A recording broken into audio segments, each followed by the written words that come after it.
MiSide follows the story of a video game developer living a lonely life separated from friends and family to focus on his work. To pass the time, he plays this game called MiSide, where he basically has to take care of a virtual girl residing inside a house. It's basically a trope to Japanese culture and the declining birth rates there due to the rise of virtual girlfriends, which are causing the men to not find female counterparts. And this game basically touches upon that, but with a twist. Okay, so days pass by and the player basically spends day and night playing the game without getting outside, probably because he works from home, and I'm honestly surprised how he has kept his sanity and slim physique by eating just a pack of cup noodles every day.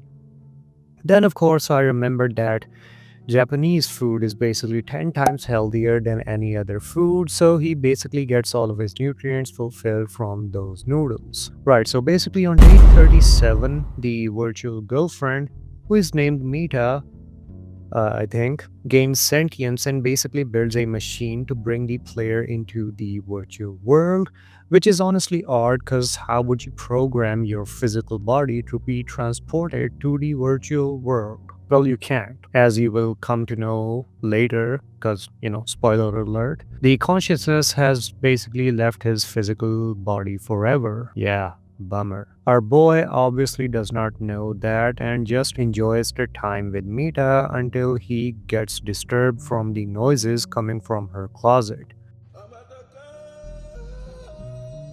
Suspiciously, she tries to stop him, but he insists to check, which sends Mita into a frenzy, and she basically teleports us to a different version of the game. From here onwards is the player's journey to find a way out of the game and meeting with different versions of Mita.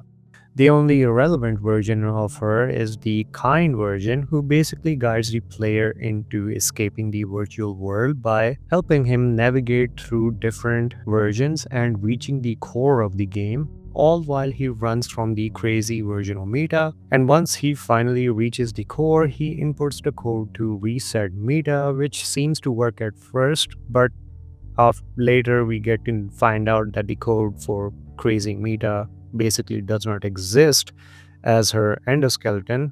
Yes, all of these meters are basically virtual androids, right? So her endoskeleton is basically defective, right? So her code is actually not present in the final version of the game. So she basically remains immortal. Okay, so for context, each version of the game is updated, which with newer versions of Mita being manufactured and each defective version discarded.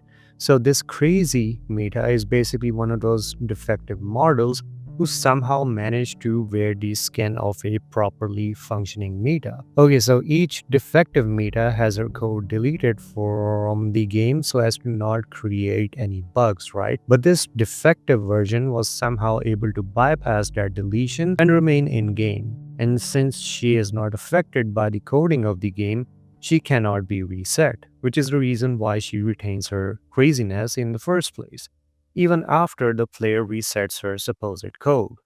Anyways, all hope is lost as Mita has apparently converted the player's consciousness into a video game cartridge and he is forever stuck in game.